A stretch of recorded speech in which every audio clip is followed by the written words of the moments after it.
Assalamualaikum warahmatullahi wabarakatuh. Kami dari kelompok 6 akan mempresentasikan hasil diskusi kami tentang Corporate Governance, Principle, Policy, and Practice Internasional, Risk and the Board, tata kelola perusahaan, prinsip kebijakan dan praktek internasional, risiko dan dewan.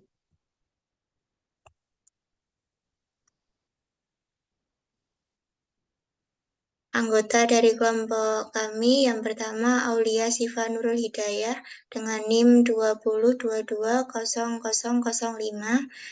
Saya sendiri Eli Marhawati dengan NIM 20220008. Risiko dan Dewan, Risk and the Board.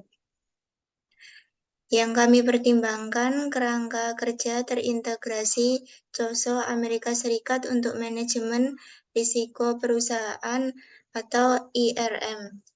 Krisis keuangan global, penekanan baru pada risiko perusahaan, tingkat risiko, konsep manajemen risiko perusahaan, tanggung jawab untuk profil risiko, strategi risiko, kebijakan risiko, dan pengawasan risiko. Mengidentifikasi jenis risiko, analisis risiko, pengenalan dan penilaian risiko, evaluasi risiko, sistem informasi manajemen risiko, pengalihan risiko. Penilaian risiko perusahaan atau Corporate Risk Assessment.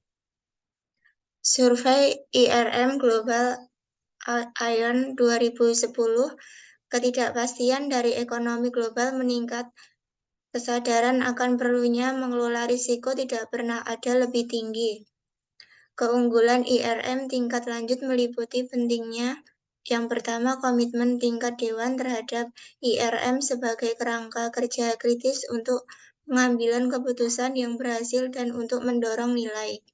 Yang kedua, keterlibatan semua pemangku kepentingan dalam pengembangan strategi manajemen risiko dan penetapan kebijakan. Yang ketiga, perpindahan dari fokus pada penghindaran dan mitigasi risiko ke peningkatan risiko dan opsi manajemen risiko untuk mengekstraksi nilai bisnis. Kerangka COSO Amerika Serikat untuk IRM. Kerangka terintegrasi manajemen risiko perusahaan COSO menyoroti 4 area untuk pengawasan dewan terhadap IRM. Yang pertama, memahami filosofi risiko entitas dan setuju dengan selera risiko entitas. Yang kedua, mengetahui sejauh mana manajemen telah menetapkan manajemen risiko perusahaan yang efektif dari organisasi. Yang ketiga, meninjau portofolio risiko entitas dan mempertimbangkannya terhadap selera risiko entitas. Yang keempat, diberitahu tentang risiko yang paling signifikan dan apakah manajemen merespon dengan tepat. Penilaian risiko perusahaan atau Corporate Risk Assessment. Kode tata kelola perusahaan memerlukan sistem untuk menilai dan mengelola risiko perusahaan. Turnbull Report UK Governance Kode 1999. Sarbanes-Oxley Amerika Serikat 2002. Perjanjian Basel II untuk dunia keuangan 2003. Penekanan baru pada risiko perusahaan atau New Emphasis on Corporate Risk. OECD mengakui tanggung jawab Dewan untuk menentukan strategi dan selera risiko perlu diperluas. Sistem manajemen risiko tidak sesuai dengan strategi dan risk appetite perusahaan. Berdasarkan prinsip OECD, laporan 2010 diusulkan. Yang pertama, praktik yang baik agar fungsi manajemen risiko melapor kepada Dewan. Yang kedua, fungsi manajemen risiko untuk mempertimbangkan setiap risiko yang timbul secara langsung dari sistem kompensasi, dan insentif yang berlaku.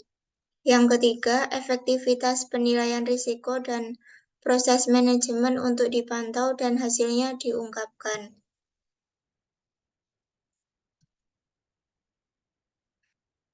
Selanjutnya, penekanan baru pada risiko perusahaan atau new emphasis on corporate risk. Jaringan Tata Kelola Perusahaan Internasional 2010 menyempurnakan prinsip tata kelola perusahaan globalnya dengan serangkaian pedoman pengawasan risiko perusahaan yang menekankan 1. Proses pengawasan risiko dimulai dengan dewan. 2. Manajemen korporat bertanggung jawab untuk mengembangkan dan melaksanakan program risiko operasional, strategis, dan rutin perusahaan. 3. Pemegang saham secara langsung atau melalui agen yang ditunjuk memiliki tanggung jawab untuk menilai dan memantau keefektifan dewan dalam mengawasi risiko di perusahaan tempat mereka berinvestasi. Selanjutnya, tingkat risiko atau level of risk. Risiko perusahaan muncul pada beberapa tingkatan. Risiko tingkat strategis, yaitu ancaman dari luar organisasi. Risiko tingkat manajemen, yaitu risiko dari aktivitas perusahaan. Risiko tingkat operasional, yaitu bahaya dalam perusahaan. Penilaian risiko perusahaan atau corporate risk assessment. Bagaimana jika pesaing meluncurkan produk atau layanan baru, teknologi manufaktur yang berubah, penetapan harga atau strategi distribusi baru, berubah kepemilikan, berekspansi ke pasar baru, pendatang baru ke dalam produk atau pasar yang signifikan. Penilaian risiko perusahaan atau corporate risk assessment. Bagaimana jika pelanggan mengadopsi produk atau layanan pengganti, pelanggan utama menjadi bangkrut dan ambruk, berubah kepemilikan, tindakan hukum untuk kerusakan, kegagalan besar dari produk kami saat digunakan, dugaan pelanggaran paten, merek dagang, atau hak cipta. Selanjutnya, penilaian risiko perusahaan atau corporate risk assessment. Bagaimana jika pemasok utama 1. Tidak dapat mengirim karena bencana fisik. 2. Gagal memberikan melalui kebangkrutan atau pengambil alihan. 3. Spesifikasi produk yang diturunkan secara korup. 4. Menggunakan rahasia dagang untuk keuntungan mereka. 5. Diproduksi untuk pesaing Anda. Penilaian risiko perusahaan atau corporate risk assessment. Bagaimana jika pemerintah memperkenalkan 1. Regulasi baru industri kita, 2. Hambatan tarif,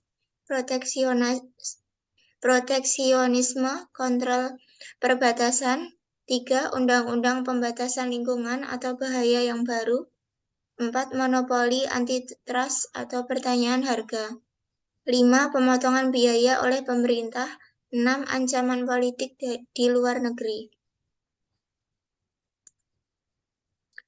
Penilaian risiko perusahaan atau corporate risk assessment.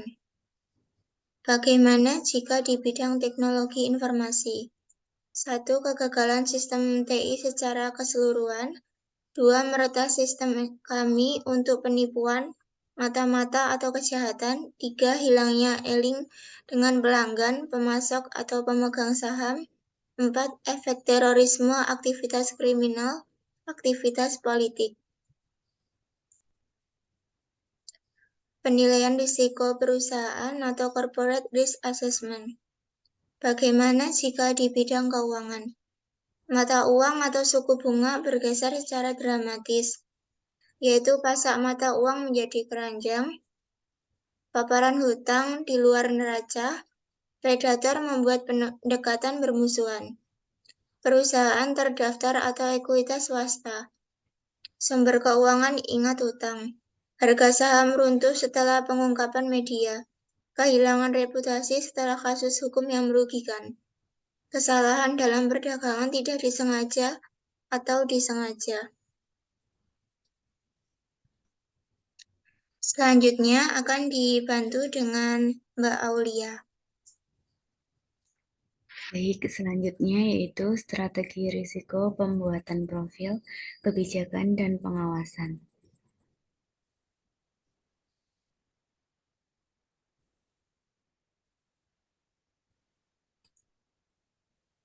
Setiap dewan memiliki kewajiban untuk memastikan bahwa yang pertama, risiko signifikan diakui, yang kedua, sistem penilaian risiko ada dan efektif di seluruh organisasi, yang ketiga, prosedur evaluasi risiko bersifat operasional, yang keempat, sistem pemantauan risiko adalah kuat, efisien, dan efektif, yang kelima, strategi kesinambungan bisnis dan kebijakan manajemen risiko ada, diperbarui secara berkala, dan diterapkan dalam praktik.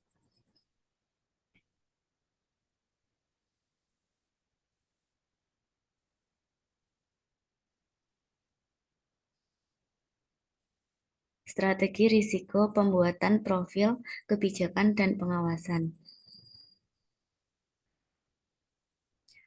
Analisis risiko memiliki fase iteratif yaitu pertama, pengenalan risiko, kedua, tugas beresiko, ketiga, evaluasi risiko, yang keempat, kebijakan manajemen risiko, yang kelima, pemantauan risiko.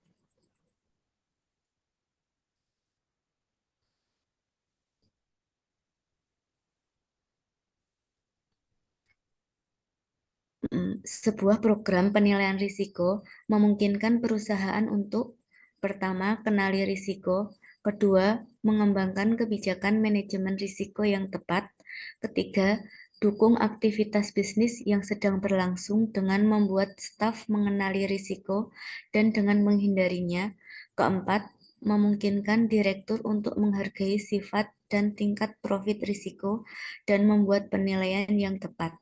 Kelima, memungkinkan perusahaan untuk melaporkan dengan percaya diri kepada pemegang saham dan pengakuan kepentingan lainnya bahwa risiko perusahaan dikelola dengan baik.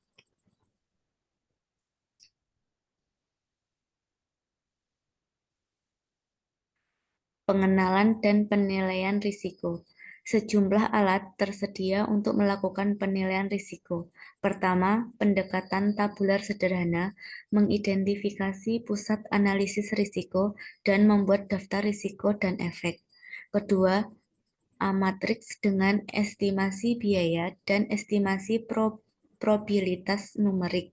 Ketiga, kuesioner yang dirancang untuk mengidentifikasi risiko dan bahaya. Format ini dapat digunakan untuk mendokumentasikan kepatuhan dan ketidakpatuhan terhadap kebijakan manajemen risiko. Keempat, program perangkat lunak yang dikembangkan untuk memberikan identitas dan pelaporan risiko secara online. Yang kelima, program dan sistem berpemilik tersedia dari rumah perangkat lunak dan perusahaan konsultan.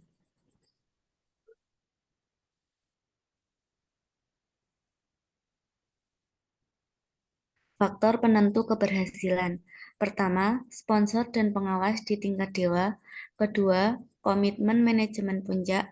Ketiga, keterlibatan di seluruh manajemen dan semua bagian perusahaan. Keempat, identifikasi pusat manajemen risiko di seluruh organisasi. Kelima, definisi tanggung jawab untuk mengidentifikasi dan merekomendasikan respon risiko. Keenam, pusat manajemen risiko diberi tanggung jawab yang sesuai. Ketujuh, area risiko ditentukan dan dibatasi dengan hati-hati, masing-masing memiliki ruang lingkup yang terbatas. Kedelapan, keterlibatan para ahli dengan pengalaman penilaian risiko yang relevan. Kesembilan, mengimplementasikan di semua tahap perbarui secara berkala dan berdasarkan pengalaman.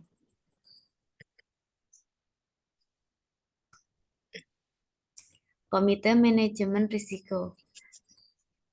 Pertama, komite tetap Dewan Utama atau subkomite, komite audit. Kedua, ketua CEO, CFO, INETS plus kehadiran CRO, kepala unit laba, pakar eksternal. Ketiga, bertanggung jawab atas kebijakan, prosedur, dan rencana manajemen risiko. Keempat, menghasilkan rencana manajemen risiko untuk persetujuan Dewan Utama.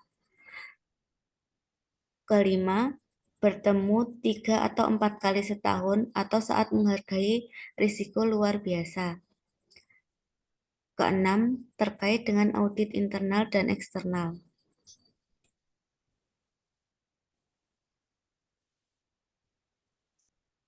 Pejabat manajemen risiko atau Chief Risk Officer, yaitu seorang eksekutif senior, pelaporan kepada CEO atau CFO, bertanggung jawab untuk bekerja dengan Dewan Komite Manajemen Risiko atau Komite Audit. Keempat, mengembangkan kebijakan manajemen risiko, metodologi, penilaian, dan infrastruktur. Kelima, mengawasi penilaian risiko dan prosedur manajemen. Keenam, menghasilkan laporan manajemen risiko. Ketujuh, berhubungan dengan asuransi. Terakhir, tetap berhubungan dengan perkembangan manajemen risiko eksternal.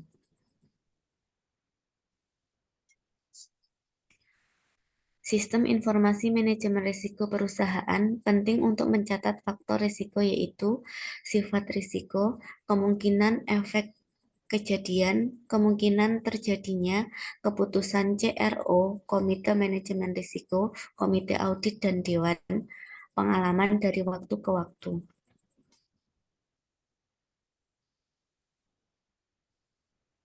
Berbagai ahli profesional tersedia untuk membantu dalam manajemen risiko perusahaan.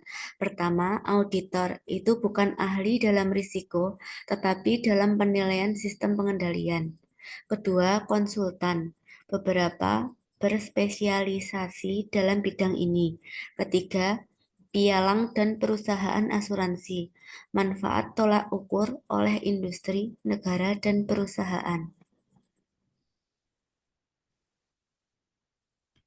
Risiko yang tidak dikenal di perusahaan-perusahaan di Asia. Pertama, risiko gangguan bisnis. Kedua, gempa bumi, topan atau tsunami. Ketiga, penculikan eksekutif. Keempat, risiko merger dan akuisisi. Kegagalan untuk mengambil perspektif strategis yang luas dan perlu sistem yang ketat dan uji tuntas. Sekian dari kelompok kami. Bila banyak salah, mohon maaf. Terima kasih.